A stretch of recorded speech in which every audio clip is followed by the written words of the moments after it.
Oh, the door's open. You said the door needs. 5, 4, uh, 3, 3, 2, 2, 1. 1. We are live. Coming to you Right. live as Lichtman Live. Say what's up to the people, Dad. Hey, we have a very special show for you tonight. Or to quote the late, great Ed Sullivan, a really big shoe. Wow, a really big shoe. Really Um, big shoe. absolutely. Tonight, we will be teaching you all or showing you all how to vote climate from my mom, Allan's wife, Karyn Strickler. An important Yeah. issue that not a lot of people talk about. But guess what, Dad? We're different on this show. We give people things that they don't get on normal television, that they don't get from normal punditry. Ain't that right? Boy, not even close. They would spend 10 times more time, energy, and effort on Biden's stutter. See, they're probably going to jump on me now, Right. than on an issue that is deeply involved with our future on this planet. So, we are going to introduce you, as he said, to Sam's amazing mom, my amazing wife, Karyn Strickler, an Ironman triathlete.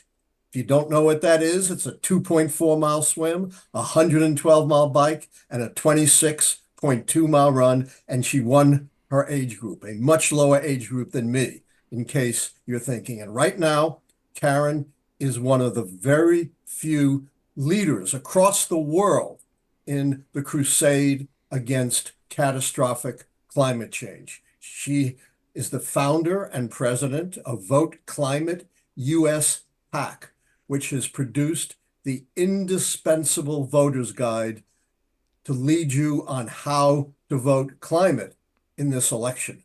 This voter's guide covers the presidency, the Senate, the Congress, and governors. And unlike any other voter's guide, really on any issue, it not only rates and scores on climate incumbents, it also rates and scores on climate challengers and open seat elections. That way you have a complete guide to what you should be doing in any given election. And as we know, climate change is no longer a theoretical issue. It's not a matter of scientific projections anymore. It is here and it is devastating. We've seen the hurricanes in North Carolina and Florida, the wildfires in the West, the tornadoes, the droughts, the floods. It's here. And the choice, as you'll see, is truly stark. And our future on this planet depends upon it. We have in Donald Trump a presidential candidate. Karyn's going to talk about this, who's a climate denier and who just makes up things about the climate, saying, oh, sea is going to rise 1/8 of an inch in 500 years. He's only off by 500 to 1. The sea rises 1/8 of an inch every single year. And what does he say he's going to do on day one? Be a dictator, to drill, drill, drill, making it certain that we will all be victims of catastrophic climate change. But you heard enough from me. Karyn will now take over and guide you through this indispensable climate guide to our elections this year. You're going to learn a lot. Look at that switch off. That's a highly produced, highly professional switch off right there, folks. There she is, the beautiful, really. the wonderful Karyn Strickler in the flesh. Say hello, Mom. What kind of in the Hello, flesh? everyone. It's great to be here. Move a little bit to your right, Mom, and a little bit closer to the. Yes, there you go. Okay. How you feeling, Ma? This is your first time on Lichtman Live. I'm so excited to be here. I'm a little nervous, Don't but be. I'm really excited. It's really not intimidating except for this giant bright light in my face. But I want to start out by saying to everyone that my hair is real. Yes. Just like my husband's. In fact, we have the same hairdresser. And my son told me for security purposes, I couldn't give the name of the salon, but shout out to Patricia, our hairdresser. Shout out to Patricia. All right. Yeah. All you election nerds, all you political nerds are going to have a real treat here. We're going to go. This, Go ahead.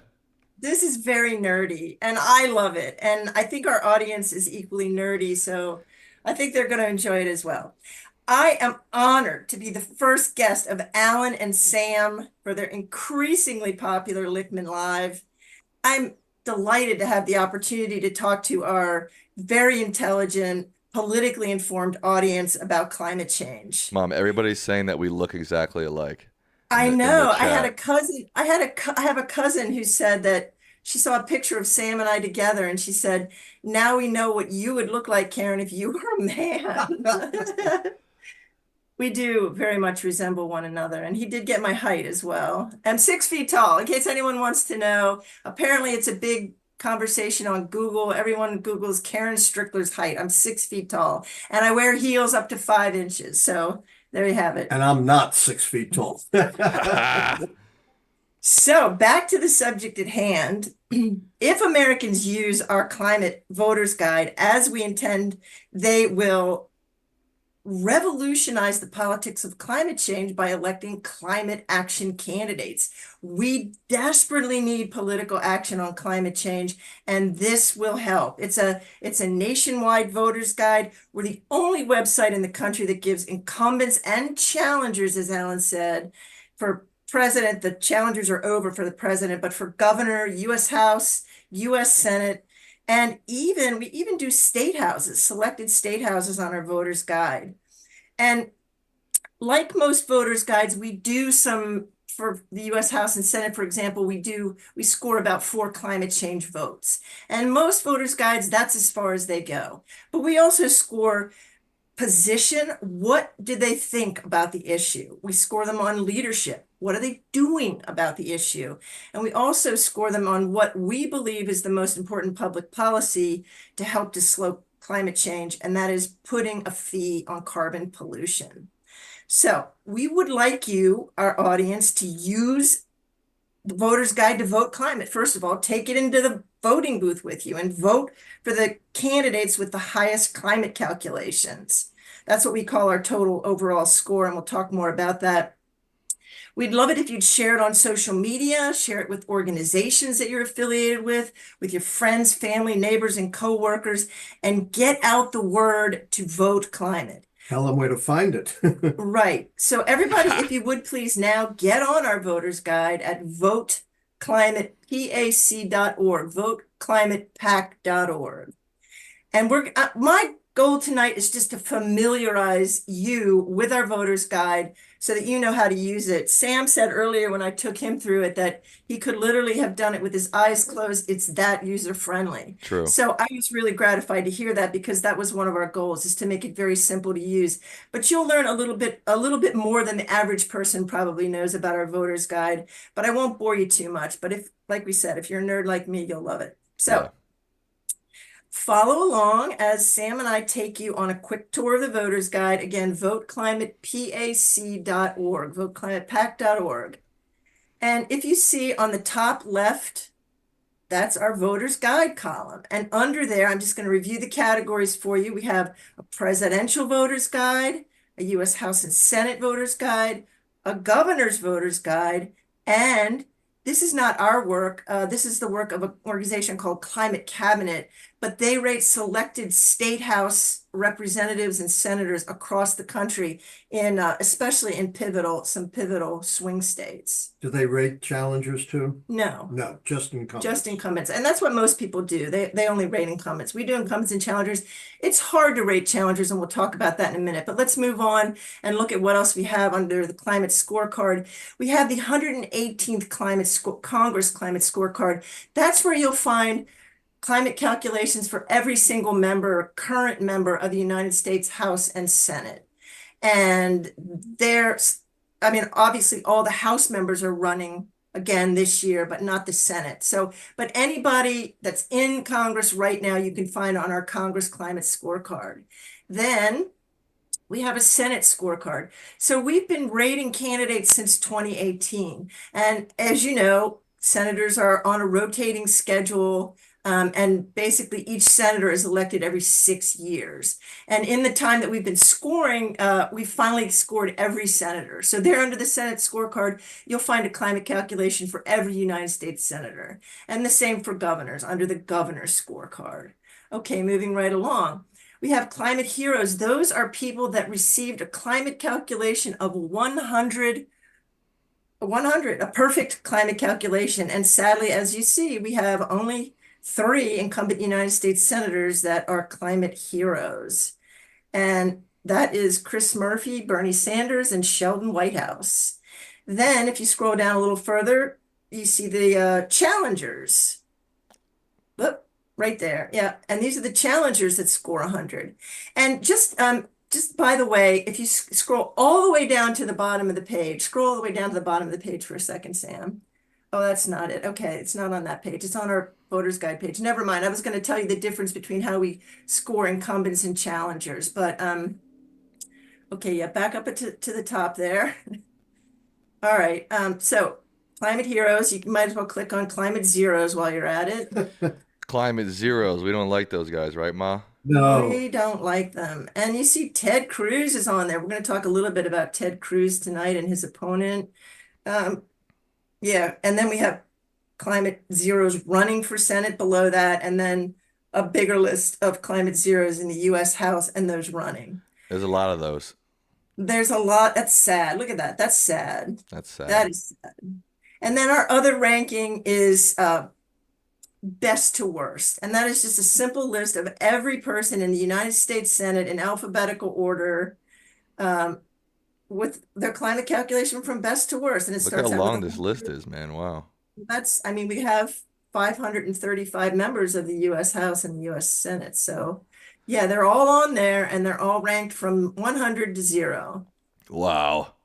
Now, normally we do an analysis, and this is important that we say this because normally we do a partisan analysis and we analyze climate calculations according to party. And the stunning thing about that is that the partisan divide is massive. It's much bigger than you might even think. So we are a nonpartisan organization. And as we move forward in this discussion, I want you to understand that. But you might hear me say things about the much better climate calculations of Democrats because the partisan divide is something like the average for Democrats is in the low 90s and the average for Republicans is in the single digits. So we really, I mean, Republicans are just nowhere on climate change, plain and simple. A lot of people are seeing their Congress people and they're going, wow, my congresswoman or my rep is a climate hero. So people are now discovering this because of you, Mom. Oh, yay. We love climate heroes. Yay. Yeah. Yay, yay. All right. Now I'm going to walk you through the state of Maryland on our U.S. House and U.S. Senate voters guide. So wait, stop. You see there's a map. If you can click on your state and you get everybody. Okay, so click on Maryland. What? Don't click on it yet. Oh, Too late. Can you? I can absolutely go back, Ma. Okay, and you can see. So you click on your state and you get everybody. You get every U.S. House candidate, every U.S. Senate candidate, incumbent and challenger. Or on the left-hand column, as you can see, you can search by your own zip code. And if you enter your zip code, I would enter mine, and I would get my representative. Or I could search by state, or I could search by candidates' names if I know my candidate's name. Scroll down a little bit further. There's a zip code lookup in here somewhere. Yeah, down at the bottom of the page, there's a zip code lookup. Keep it at the bottom of the page for 1 second there, Sam.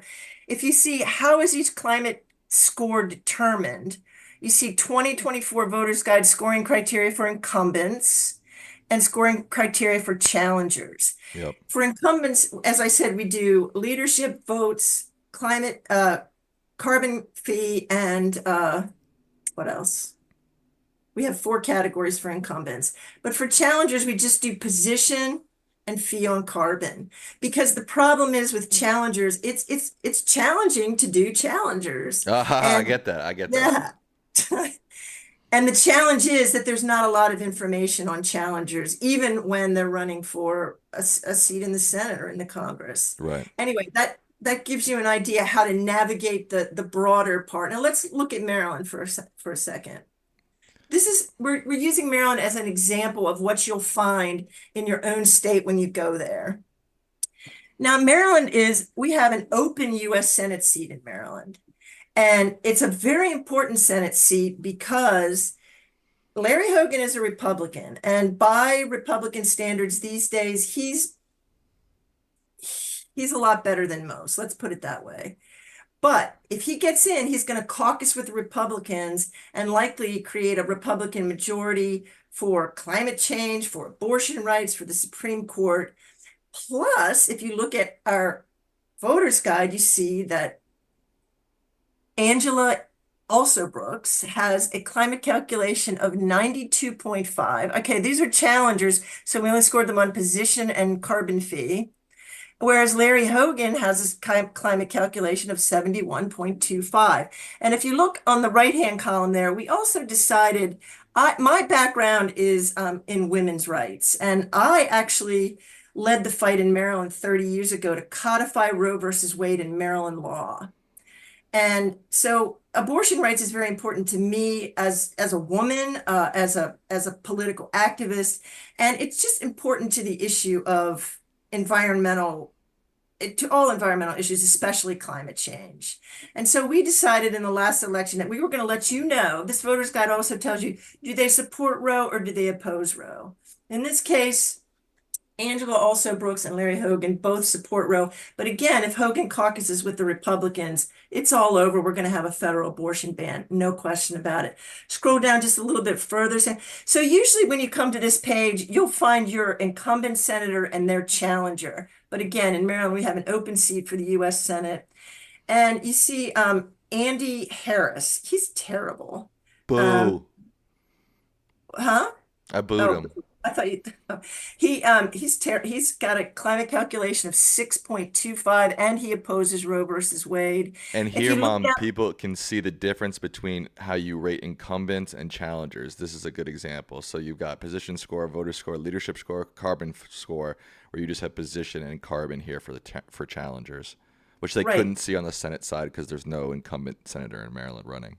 Right. Very, very good point. And we even calculate them differently because of the lack of information. This is all because of the lack of information. So the incumbents get a simple average for their climate calculation, an average of the four categories. But challengers get their position score is rated 85% of their score, and the carbon fee is only 15% because it's very, very hard to find carbon fee information on challengers. So we weight those scores. So it's calculated a little differently as well. Let's see. Oh, so scroll down a little bit so I can see the challengers. So we see that in Maryland district, I want to see the incumbents and the challengers. Okay, so Andy Harris, 6.25. He has a challenger in Maryland District 1, and his challenger is 71.25. Not a great score, but the guy also supports Roe versus Wade. Much better score than Andy Harris. It would do Maryland a lot of good to get rid of Andy Harris. It's not likely. He's in a very conservative district. Correct. But there you have it, a comparison where a challenger beats the backside of an incumbent on its climate calculation. And then in District 2 in Maryland, we have, can you scroll down a little further, Sam? Yes. I can't pronounce Johnny Ozu. Johnny O. We'll just call him Johnny O. Johnny O. Okay. So in District 2, it's an open seat. When you see two challengers like that, you know it's an open seat. We have a Republican and a Democrat. Johnny O scores 92.5 in District 2, and his challenger scores 7.5. 7.5. So there's a clear choice there. Clear. Yeah. And then you scroll down again, and we have another open seat in District 3. Again, the incumbent, or not the incumbent, the Democrat scores 92.5 and the Republican 71.25. Clear choice there. District 4 here, we can compare District 4, George McDermott. We can compare that challenger to the incumbent above. So George McDermott gets a 92.5 in District 4. That's mostly Prince George's County, Maryland. And his, I love Glenn Ivey. I mean, but Glenn Ivey's climate calculation is lower than his challenger. Just interesting to point out. They both, I believe, support Roe. Does George That McDermott? almost never happens that a Republican has a better climate score in a contest than a Democrat. Absolutely correct. And it's just interesting to note, and it proves my point that we're not partisan about this. We just Correct. want people to support climate action. Can you scroll down just a little? That's far enough. That's good Yes, enough. yeah. I'm just trying to give people Maryland as an example for how they read their own state and compare climate calculations. Right. So let's move on and let's talk Wait, do you about. want to tell people what happens if they press the plus button next to a candidate's name? Oh, thank you. Please do that. So press the play. Look at that. As one woman said, who writes a climate newsletter, she said, when you press that little green plus button, there's a boatload of information. And this is not even as much information as we have on some incumbents. Go back and press Jamie Raskin. Put that red one back and press Jamie Raskin. Look at that information. Look, scroll down. Look at that on his position, on his leadership, on the carbon fee, on his votes. It's all there. And it's a lot of very detailed information, research that we gathered, profiles that we've written for every single member of the U.S. Congress, incumbent and challenger. And it's funny because I had a student from Harvard contact me recently. And she was very fascinated by our climate calculations and how we got there and so forth. And I told her, and she and her friends had been fumphering around on our website for a while. And I said, and they never do. I said, did you press the green plus button? She said, no. And she wasn't so sure about our, like how we got there and our voters guide until she pressed the green plus button. Then she was like, whoa. Gotta press that green button. This tells us everything. Let me jump in here. And wait, hold on. Cynthia this Gutierrez. voter's guide. Stop talking. He said, just let him finish and then you can go, okay? Go ahead. Cynthia Gutierrez says, wow, this is so impressive. LTH says, I adore this. It's a whole vibe. And Michael Sheffield says, this is a great website. Good job. Wow. Aw. So that's amazing. What I just wanted to say, I appreciate that. Thank you. this doesn't just give you, as Karyn just illustrated, scores. This gives you, for all of these candidates, challengers, incumbents, a tremendous amount of information. So you don't just have to look at the score. You can look at all of the information and make decisions for yourself. Right. And one other thing to add is that challengers have less information, obviously, than incumbents, just because they're not scored as broadly and there's just not as much information as an incumbent, obviously. Precisely right.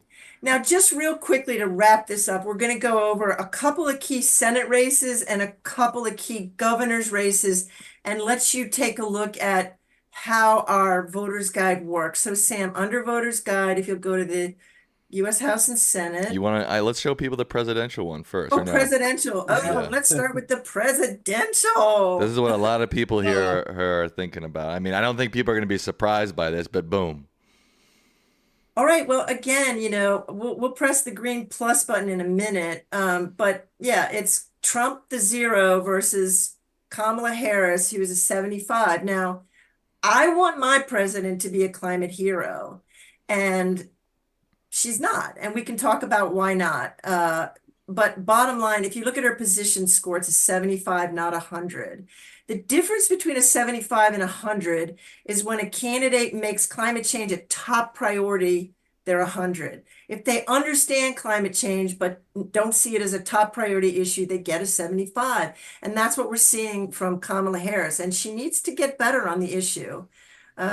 She's obviously the clear choice, whether it's climate change or democracy or abortion rights. She's obviously the clear choice. There's a lot of detailed information on her there, as you see Sam scrolling through. Let's go back up to the top where I can see her climate calculation. Again, I want to explain, people might be disappointed by this score, but we have for executives, so for the president and for governors, we have a climate plan score. Sam, can you scroll? Let's see, can you go down to the bottom and hit how each score is determined U.S. presidential voters guide scoring criteria. That's where people understand. So again, incumbents are scored on position, climate plan this time, leadership and fee on carbon. Scroll down to climate plan. See, I don't have control of the button here. Sam does. Okay, Haha. climate, go ahead. Scroll down to climate plan issues. There are four of them. So that's it. Stop. Supports Green New Deal. That's a little bit dated, but she does supports 100% renewables.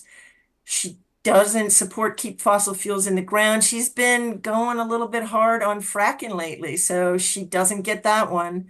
And let's see, supports carbon dioxide removal. Go back up to her profile and click on it again. And that's where people can find exactly where she stands on all these climate plan issues. Click, yeah, the green plus button. Yeah, she doesn't believe in 100% renewables by 2030. She doesn't support the Green New Deal. Oh, this doesn't look right. Something's off with You should this. move on. All right, let's move We're on. getting late. All right, let's move on. Let's move on to let's do the Ohio Senate.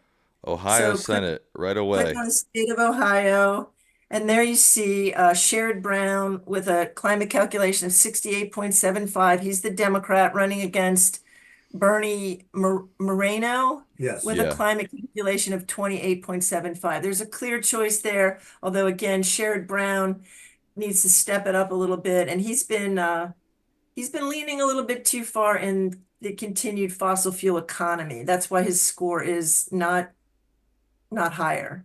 Okay, but Ohio, the Cook political report says that Ohio is a toss-up politically. So if you're going to the polls in Ohio, Sherrod Brown is the clear choice. Got it. Let's go to Wisconsin. Wisco.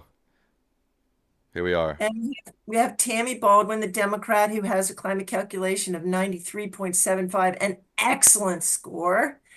She supports Roe versus Wade, where her opponent opposes it. And this guy, Eric Howdy, whatever the heck his name is, scores 28.75. Again, a critical, pivotal swing state, clear choice on climate change and choice. Tammy Baldwin is that choice in Wisconsin.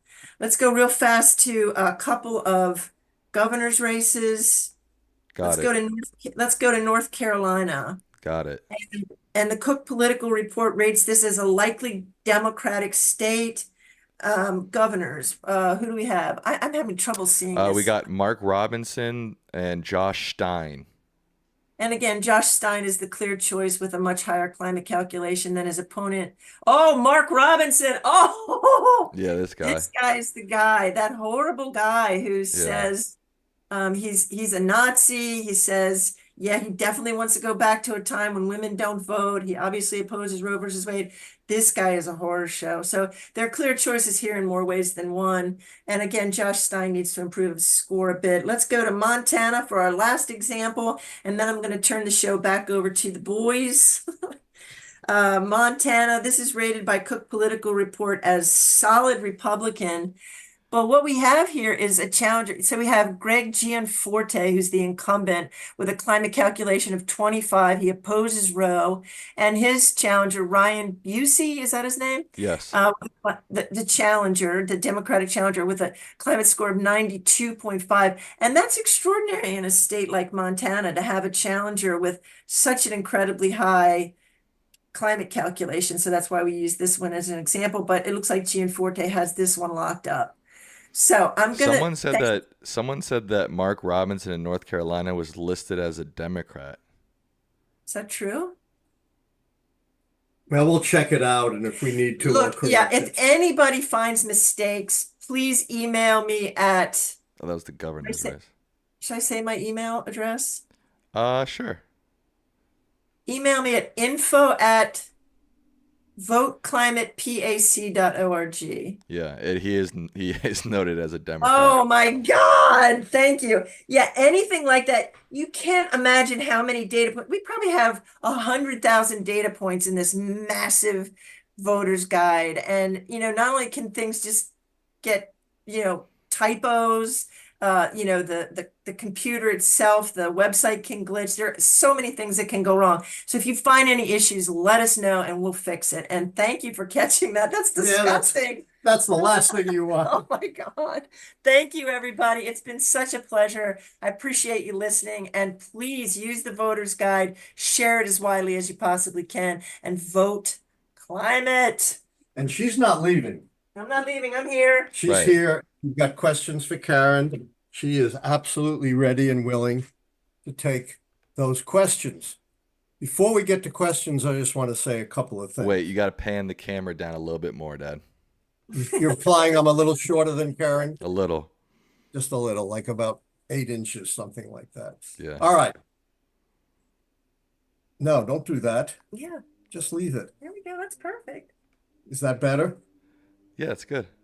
All right. Move a little bit to your right. Move a little bit to your right. Okay. Okay, good. I just want to emphasize how extraordinary this accomplishment is. 100,000 data points. Very hard to rank challenges, but all the challenges are ranked.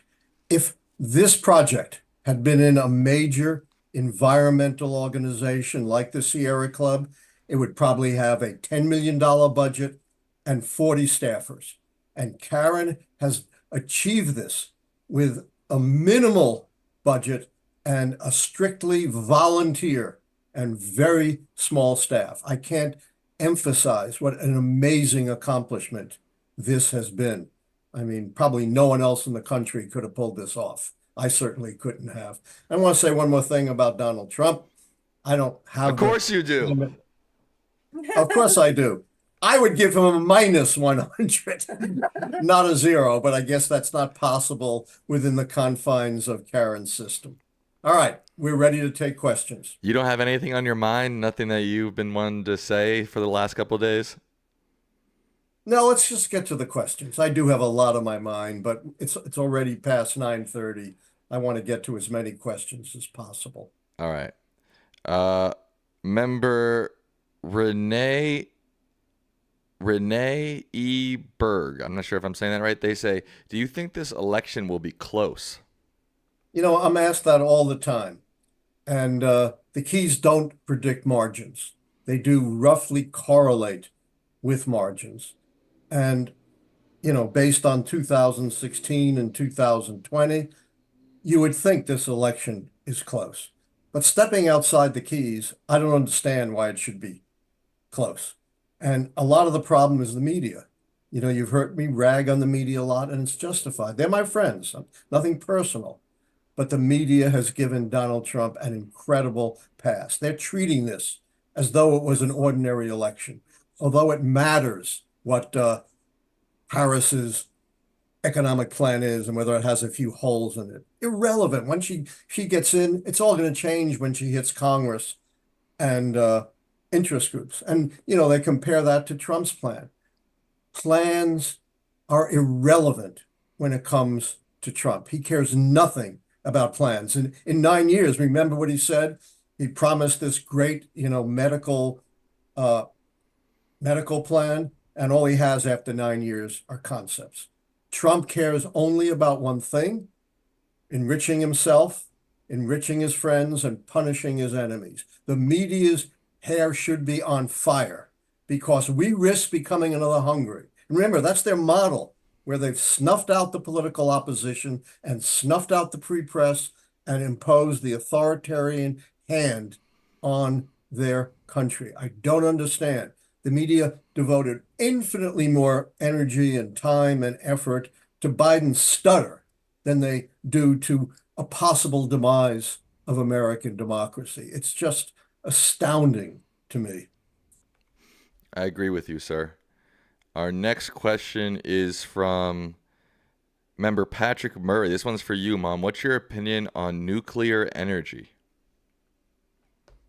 Slide over. Now, should I answer No, off just answer from where you are, Ma. We don't want to have to switch out every time. Yeah. I believe that the waste from nuclear energy, which has a half-life of, I don't know, thousands of years, I'm not sure exactly, that it's too much. And I believe that nuclear power plants are dangerous for their waste. I believe that they're expensive. They take a long time to bring online, and our nuclear power plant infrastructure is crumbling. It needs to be brought up to date before we start building new plants. Now, if we ever find Hydrogen, yeah. nuclear fusion, that's the answer, baby. Endless free energy. And That clean energy. clean No energy. waste. Exactly. And, I've heard recently that we might be on the verge of some breakthroughs with fusion. There are just a lot of problems with fission and nuclear power plants. But I mean, we also have to make the transition off of fossil fuels. And I'm not sure what part of the equation nuclear energy might play in that. But I'm not personally a big fan of nuclear energy. Right. If we could solve the waste problem, it would make it a lot more attractive. But we Exactly. haven't yet. Maybe we will. Remember, Neither Karen nor I are, technicians. move a little bit to your right, Dad. You got off kilter again. Remember, Barry Smith says, if Harris is elected, does it make any sense for her administration to overturn some of Biden's policies? If that's what it takes to secure Key 7 for 2028, which is the policy change key.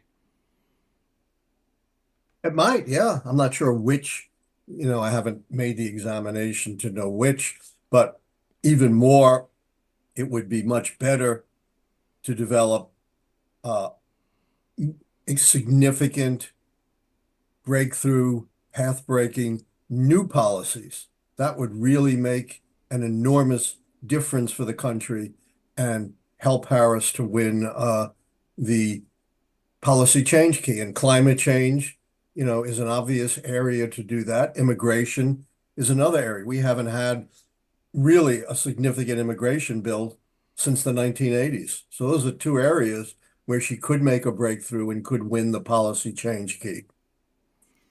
Very interesting super chat from Jared Klein, who donated $50. Thank you so much, Jared. They said, I read that SNL wrote a weekend update segment about you, played by James Austin Johnson, arguing with Nate Silver, played by Andrew Dismukes, but it got cut for time. Oh, I was going to say, I never heard of that. How do you How know does that, it cut? Jared? Yeah, how do you know that? How do you know they wrote it, but it got cut for time? They say, which SNL cast member, past or present, would you want to play you? I guess Colin Jost. Actually, your hair is pretty similar. Yeah, Yeah, yeah. yeah. He's just a young. Um, Hey, I want to tell everyone I'm supposed again, you never know when they make the final cuts, but I'm supposed to be on the Daily Show. Right, Right. Sam? Yes. And we'll inform everyone when that's going to happen. You've already done the taping, right? I've already You done the just don't taping. know what it's going And to you show. were just on Destiny's stream, and I've noticed a lot of people have saying that they came here from Destiny's stream on the chat today. So that's And always good. who was the host of that That's I've Steven. so many of these. That's That's Stevie. Steve. Yeah. Oh, he was a great guy. We had a terrific time. Yeah. Um, Mom, this one's for you. Alex Kawa asked, do you wish Kamala Harris would be more aggressive on climate change on the campaign trail? Absolutely. Look, we have a climate emergency on our hands. And the International Panel on Climate Change has told us about 2 or 3 years ago that we had a decade to get it done and get greenhouse gas emissions under control, or there would be no turning back. So we're at about year 7 or 8 now. There's no more time to waste. And, everybody needs to put their money where their mouth is and take critical, important action to pass climate legislation. I mean, they talk about the Inflation Reduction Act being a great piece of climate legislation. I know they put a lot of money into presumed climate projects, but we need a fee on carbon. Polluters need to pay, and because if we don't start bringing down atmospheric carbon dioxide quickly, once we bring emissions down to zero, it's still going to take a long, long time before we start bringing down atmospheric levels of greenhouse gases. And they're at all-time historic highs. It's an emergency. We need to do something. And these storms that we've been having recently, Milton and Helene, they're perfect examples. The wildfires we have in LA, these, climate change is about weather extremes of all sorts, and they're just going to get worse if we don't take meaningful political action quickly. Yeah, Karen always tells me, and I agree. If we don't solve climate change, not much else is going to matter. Our planet will be incredibly difficult to survive and thrive on. It is the emergency of our time, and we need at least the equivalent of the World War II Manhattan Project or much more. This is sort of a combo question from member ST92832. They say, how much did the outcome of the 2000 election affect efforts to combat climate change? Oh, I think it was fundamental. You had two candidates, George W. Bush and Al Gore, who went absolutely opposite ends. The Bushes, are kind of tied into the oil industry in Texas, believers in like Trump and drilling, exploiting fossil fuels. We might have gotten a much bigger head start if that election had turned out differently and Al Gore had been president. Mhm. I don't like to do hypotheticals, but this is not a difficult one. Uh, True. Mom, one for you from Tony Quinantilla. They say, what do you think about carbon fee and dividend, like Energy Innovation and Carbon Dividend Act? It has about 30 co-sponsors. Yeah, we love it. We absolutely love it. That's an ideal piece of climate legislation. I believe that carbon fee and dividend is the way to go. It's the singular most effective public policy we could possibly have to combat climate change. Hit them What in the pocketbook. That's really all they recognize. what do you And the say? idea, well, just for people who don't know, fee and dividend is about when you tax the polluter, the consumer thinks that that's going to ultimately fall on their neck. And that's a logical assumption, except that when you give them a dividend, and that's what the fee and dividend is about, when you give consumers a dividend, it actually sends every American a paycheck, on a regular basis to pay for whatever increase in energy costs they may face from a fee on carbon. And it actually makes the polluter pay the costs. Mom, what do you say to people that say the whole world needs to change to make a difference in climate change? China, India, Brazil, etc. That's absolutely true. However, the US needs to lead the way because the US is one of the world leaders. And besides, I don't know the exact numbers, but we contribute an outsized portion of greenhouse gases to the atmosphere per capita. And We may be first. I We're think close we're to it. close to first, Yeah. and that needs to change.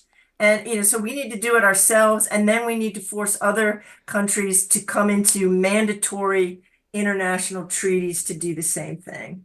Right. And that Um, would win her maybe a couple of keys if she achieved that, if she gets elected. Oh my God, yeah. Wow. Still Alive says, Alan, would you ever appear on the Majority Report with Sam Cedar? They seem to be pretty skeptical about your keys, but Sam Cedar is a very smart guy. Might make for an interesting conversation. You know, I think I've done 300 interviews or so, maybe more this year. I don't remember being on with Sam, but it's not impossible. And if anyone has connections, I'm happy to do it. I don't mind criticism. I don't know if any of you, we got a tremendous number of views with my standalone about my prediction record. I think last I checked, it was already 150,000. And I explained I'm constantly getting criticism and I can deal with it. But what has been so awful this time is the incredible, extraordinary, escalated amount of hate I've gotten. And lies, just brazen Oh my God. lies. Well, but yeah, I've always gotten the lies, but they're much, much worse this year because it's so much more prominent, I think. And a lot of unknown wannabes who are not qualified are trying to make a name for themselves by lying about me. And it's Absolutely difficult. true. Absolutely true. Jared Klein, the guy who said the SNL piece said that the Saturday Night Network podcast confirmed it. It was confirmed by the SNL dress rehearsal. So maybe Oh, Oh, there's footage of it somewhere. I don't know if they filmed oh the my, dress I rehearsals. would love to see that. Oh my You almost God. made it on SNL, Dad, Oh apparently. my God. Then you know you've hit the big time when you made it on SNL, baby. Wow, that's incredible. close, close. Vincent Escalano says even right-leaning polls and samples consistently show Harris winning white college voters by 15 to 25%. If that happens, Trump is mathematically doomed, correct? Yeah, I think a lot of the numbers do mathematically doom Trump. We talked a lot about the gender numbers, that it's essentially, given the gender gap among women, it's essentially impossible for Trump to catch up because women are a substantial majority of the electorate. And it seems to me a lot of the polls have to be somewhat off because the top line doesn't seem to match these other numbers. Shay Hendricks says, Dr. Lichtman, in 2004, you didn't give Bush the major policy change key. Why didn't the No Child Left Behind Act count as a policy change? It fundamentally changed school funding on the federal level. You know, I wish I could answer that, but I don't remember 20 years ago how I evaluated that. All I can tell you is go to my book, which recaps every single election that I called, and it will explain the reasoning. But I wouldn't be fair to you, frankly, if I tried to reconstruct my memory from way back then. Brian Griggs says, question. I've noticed that on the NBC early voting results that Wisconsin has become an anomaly. Independents are 1% above Democrats in turnout. Why? I think we talked about that last week, right? Yeah, and it's pretty astonishing. But Wisconsin has always had this strong independent streak. But what's most amazing, 19% Republicans, 40% Democrats, 41% independents. Whoever is turning out, it's not Republicans. And the most amazing state is Pennsylvania, which is close to 70% Democratic and 20, and low 20% Republican. Member Andrew of 8UQ says, it feels like Harris is running a second term Obama campaign. I'm concerned Harris is going to do too much during her time as president, or is not going to do much during her time as president, and just treat this as a second term of Biden rather than a first term of Harris. Do you think this is accurate to what their campaign strategy is? You can't predict what a term is going to be like from the campaign strategy, which is designed to do different things.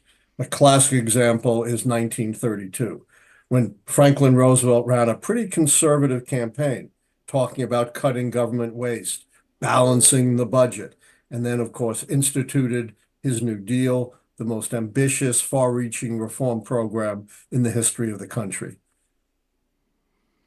And I hope Harris will do the same, frankly. Mom, this is a question for you. I don't quite understand it, but they say, Karyn, a lot of those Senate seats are red states. So you know a lot of the Democrats will have lower scores. Uh, I don't really I think understand that's that. true. yeah, a lot that yeah, I said in which state was it where I said it's Montana, where it's Yeah. extraordinary to see even a Democrat with a score of 92.5.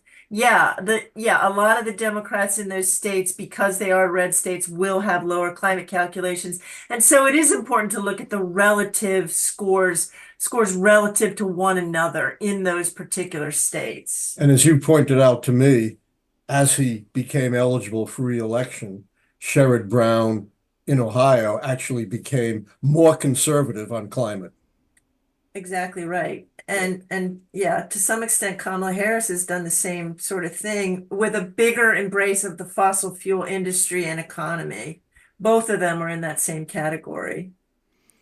Miles But again, Wolf, you gotta look at the, oh, sorry, you gotta look at the relative scores. Politics is always comparative. And Miles at the Wolf. same time, oh, sorry, sorry. I can't At the see you, same so I don't time, know. at the same time, I will reiterate, Democrats need to get significantly better on climate change. The whole world needs It's to get significantly imperative. better. It's imperative. The Right. whole world needs to get significantly better. Right. Miles Wolf donated $2 and said, please give this money to Karyn and tell her to come back. There Oh, you what a go. sweetheart. Oh, Thank you. Thank you for all the love that you guys have shown me in the chat and just in general. I'm very moved. Thank you. very much deserved. And by the way, not only is she an Ironman triathlete, she's also number 46 in the world in her division in the International CrossFit Games. There you go. And a senior Olympian. And we're both, we've talked about that a lot. We're both senior Olympians. Thank you, Dave. Joe Schmo says, Karyn, am I wrong to be more worried about phytoplankton dying due to warming waters instead of rising sea levels? No, that's a very important issue. I mean, that feeds some of the megafauna in the ocean. It's a very, very important plant. And the warming, it's a part of the warming of the oceans. And the warming of the oceans is intertwined with sea level rise, and it's very, very dangerous. And if you live on an island, you better really worry about sea level rise. Not even just an island, but even on the coast of America, Florida, for Oh, example. Miami's flooding when it's not even raining. Yeah. Right, Coasts everywhere, coasts worldwide are threatened. right, But but at the same time, the warming of the oceans is also a critically important issue. right. A question from one of our mods, Jeff. They say, according to Trump's website, his official plan wants the FCC and FEC under direct White House authority. Could he unilaterally decide what is allowed on TV and radio? Could he single-handedly decide that only his party gets matching funds? Why don't the Democrats make their attacks on Trump more specific like this? Look, if Trump gets in, forget the free press. It's going to be under Trump's control. He's going to make sure it's going to be like RT, the Russian, official governmental media outlet. It's all going to be DJT, Donald J. Trump, Truth Social. There will be no independent media. And remember, he can do anything he wants because he's covered by immunity. And he's certainly not going to get, even if Democrats took over the House and the Senate, there were nowhere near enough votes to impeach him. So he can't be impeached. He can't be prosecuted. There is nothing to stop Donald Trump from taking control. And he said he's going to do this, basically, of all the government agencies and turn them into DJT. That's what's going to happen. Right. Our first Discord question of the night. If you want to join our Discord or our Reddit, the link to those are in the description of this video. The first Discord question is, are you familiar with Simon Rosenberg? He was one of the few people who didn't think there would be a red wave in 2022 and is seeing the same trends this time around. High amount of new voter registration and demographics that favor Dems, hugely favorable early voting data, Trump underperforming in primaries, and so on. He also says that if the Republicans thought they were winning, they wouldn't be releasing all of these bogus polls to try and skew the averages to their favors. What do you think of his analysis so far? Just off, a little off topic, but on topic, about skewing things. I can't prove this, but I suspect that Elon Musk and his very rich buddies who are pouring money into the Trump campaign. The idea that Trump, is for the little guy, gee, the little 100 billionaires like Elon Musk, but I think they're pouring money into the betting markets to skew them in favor of Trump. Again, I can't prove this. It's just my speculation. I know Simon Rosenberg really well. He's very smart. He's a longtime Democratic operative, though. So you've got to take everything he says with a grain of salt. He's not a true independent, nonpartisan analyst. Nonetheless, he's very smart and very shrewd, and he's been right in 2022. And I think a lot of what he says resonates with a lot of the things you heard me say. Right. Let's see here. Ben Weinberg says, Chuck Todd said, since Biden's approval rating is so low that it will cost Harris this election. I like Chuck Todd. He's a buddy. Karyn says, I think everyone's my buddy, but that's beside the point. That's what I always say too. But he has zero track record in predicting elections. And Biden's not running. So whatever statistics we have on approval ratings of incumbent presidents who are running doesn't apply because this incumbent president is not running. Luxord says, I was wondering if you have any idea what needs to change in order for third-party candidates to have any chance at winning the presidency. Oh, a lot would have to change. Yeah. You know, we'd have to have public financing because there's no way enough money is ever going to go to third parties unless Elon Musk runs. God, I hope not. In other words, a self-financed billionaire. Money does not go. We'd have to, have a much more open kind of media. We'd have to make it much easier for third parties to get on the ballot right now, unless it's a previously established third party, none of which have gone anywhere. It's very difficult to get on the ballot. And, basically we've got to stop having laws privileging the two established parties, which of course are not recognized in the Constitution, but recognized in a lot of laws. I'm not advocating all of this. I'm just saying these are some of the kinds of things that would have to happen, which I don't think are going to happen. Sadly. Thank you, Elemental Bot, for the donation and the idea to make this into a video. We'll try, but probably unlikely. You just don't have the resources to do that right now. How many viewers do we have? 2,300.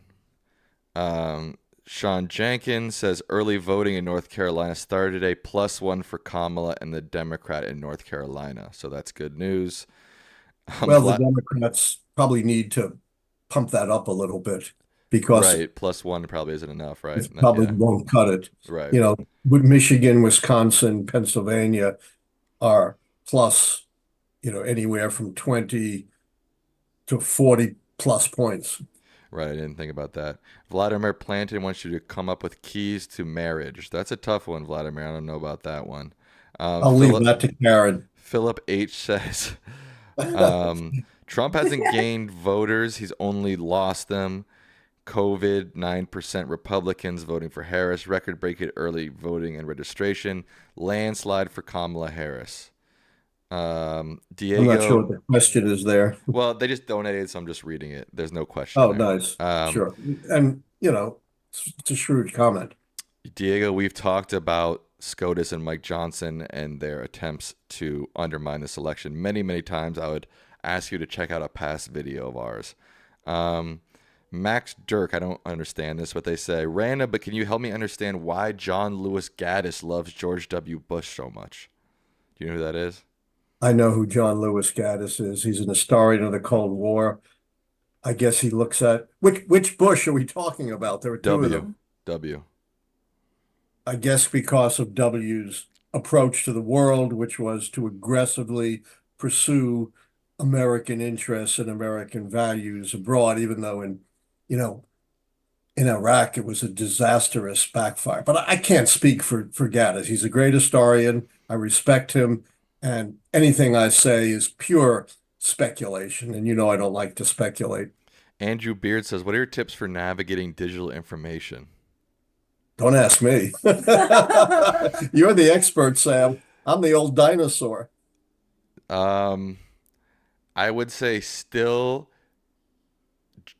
the main sources. I know everybody on the right says that the media is biased, but I still believe and still hold true that most journalists who are hired and employed by major media outlets are very good at their job. They check their sources, they follow up on their sources, they do tons of research. They're very reliable. So I would say trust those sources first. If you're seeing different information on sites like Twitter or Instagram that you can't confirm, I wouldn't trust those until they're confirmed by a more reputable journalist. That would be my... And never take anything from Wikipedia without double and triple checking it. A lot of Wikipedia is right, but there's also a lot that's wrong, and there's no way to tell which is right and which is wrong. There are also verification sites like Snopes that Yes. people can access. Yes.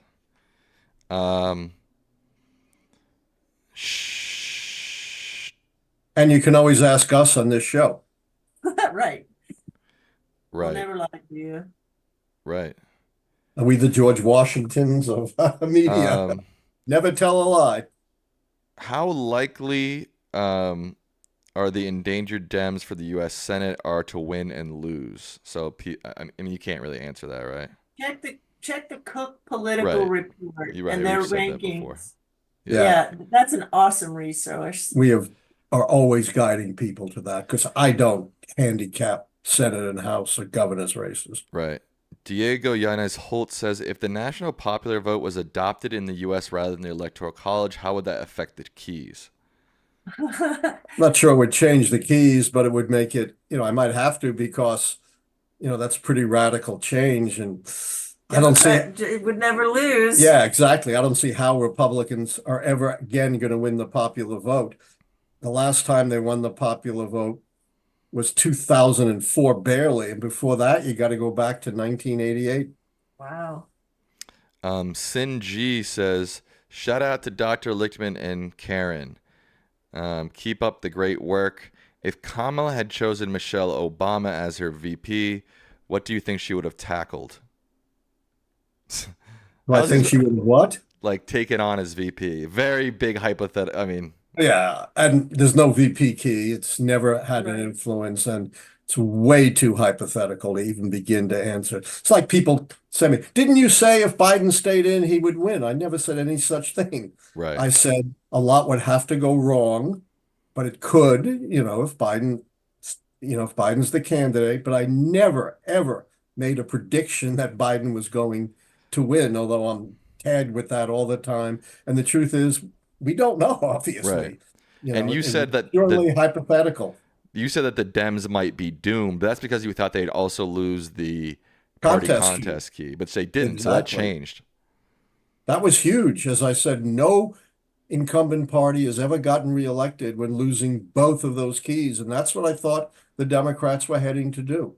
Dad, David But, not as always, anything you say, gets distorted and changed and exploited.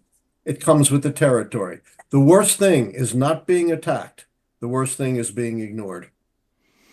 David Alan not also said that because Kamala became the nominee, certain other keys, like the third party key, turned in her favor, which might not have happened for Biden. right, So And the social unrest key. you can't turn keys. You have to turn keys for the particular candidate. You can't turn keys in a hypothetical way for someone who did not become the candidate. And by right. that, we don't mean that the keys turn on the qualities of the candidate, but that candidates can affect other keys. Exactly. David Cott says, "Don't drink diet soda," and he also says, "Greatly." What are you Hey, drinking I'm today? drinking Gatorade. Oh yeah, there you go. He says, "Greatly appreciate your analysis again. Any stock in the Dow Jones being up greater than 10%, correlating with a 78% chance of an incumbent winning." I think that's true, but don't put your money on a 78% chance. And the problem is it's not, you can look, there are a billion different events in the world, and a lot of them you can correlate with election results. I remember people were correlating wine vintages, hem lengths of skirts. Uh, Back when the Washington were the Redskins, Redskin wins. You can find anything, but it's got to be substantive. It's got to be, something behind it and not just a random correlation, which won't correlate the next time. Right. All right. We are 3 minutes over the hour here, so we're gonna start wrapping up. The good news is the Lichtman Live post show is coming up after this show on my channel. The link to that is in the description of the video. I'll be analyzing Kamala's interview with Fox News. We didn't talk about it on today's show because my dad didn't watch it, but I did, and I'll be watching it again with everybody on my show. So make sure you tune into that. How many more questions do you want, Dad? Great, but I have something really important to ask you first. How are the What? Yankees doing? Oh, right. That when we were about to get on the live, the Yankees were winning 5-3. Then bottom of the ninth. Uh-oh, you're not gonna like this, Dad. They lost. They lost 7-5. Ugh, unbelievable. Wow. It's like one of the worst chokes in the history of playoffs. Two No, outs, bottom of the ninth, you think so? two-run lead, and you blow it. That's pretty bad. It's pretty bad. I don't know if it's the worst ever, but it's Maybe, pretty no, not bad. the worst ever, but it's up there. Marshall Ritter says, "Greetings from Iceland. Does Kamala Harris getting endorsements of many prominent Republicans signify Tuesday early voting numbers that many registered Republicans might vote for Harris?" Maybe. We don't know. And, no way to tell at this point. Right. Ad Henry says, "Does Israel's killing of Ya Yahya Sinwar, Hamas leader. Yeah. yeah, justify the war raged in Gaza?" That's quite a question. Mm. I'm not going to answer that, but I'm going to put it in terms of the keys. I'm not going to try to justify the war in Gaza.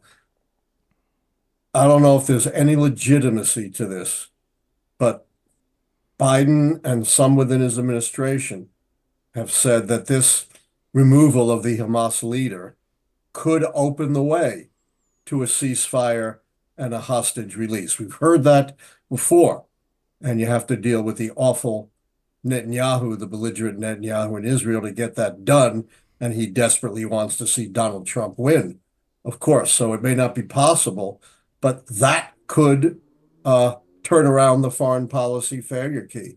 If, again, devil is always in the details, and I'm not saying it would, but it has that potential, assuming there is this time, unlike every other time, some reality behind the speculation. Right. And our final question of the night comes from member Opera Doc. Don't don't ask him about the opera though, Opera Doc. Don't forget. Oh, Um, no. they say, "How can Harris combat the selective amnesia people have about Trump's presidency and the link that inflation had to recovery from COVID, which he managed so badly?" I'm astounded how disinformation sticks. There's an old saying, lies travel around the world before the truth gets to put its pants on, and that's really true. Well, We are just, I'm getting it myself, all the lies about my prediction, Yeah. minor, minor, minor, minor compared to the lies about our society and our politics. But, the big lie works.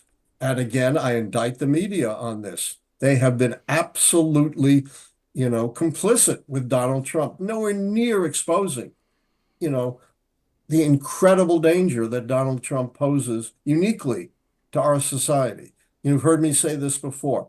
If there's one phrase I would eliminate from the English language, Sam, what is it? Viability. both No, sides. Both both sides. sides.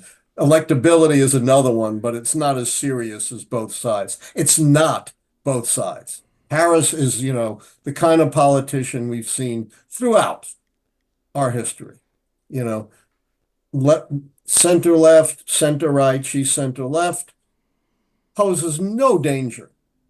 Donald Trump poses clear and present danger to our democracy and really to the well-being of our society. And I don't understand why the media hasn't hammered that home. I think maybe you You need it. get occasional stuff, but as I said, you've got so much more on Biden's stutter than you have on Trump's danger to us.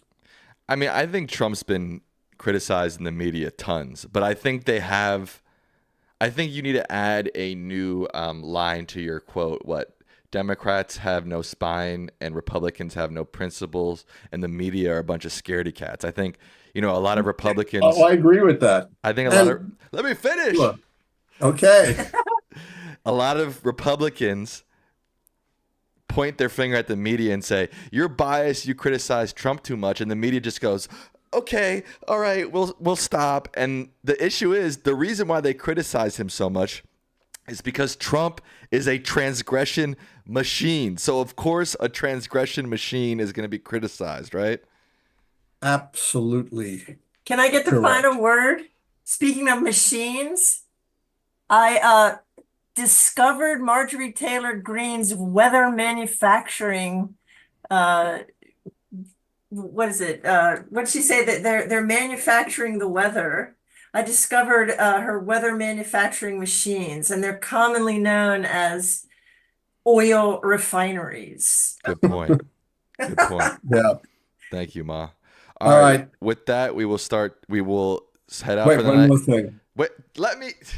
You always interrupt me. No. I'm gonna give it to you. All right. Oh, you will. Just 1 second. Make sure you check out the Lichtman Live post show. The link is in the description of the video and pinned to this chat. Now, Dad, what's your final word to the people?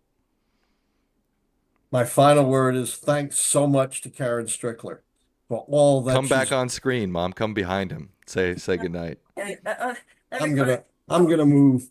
No, you both stay in. No, they'd much rather look at Karyn than me. Hello. All right, finish, Dad. Yeah. Here, sit on my lap. So I was gonna say, Ironman triathlete, right? All right, finish what you were gonna say. Now I've lost it. Thanks so- to Karyn for everything she's doing on a shoestring to save our planet. Yes. Thank you. Everybody, Thank you, and good night. good night. So how many views did we get?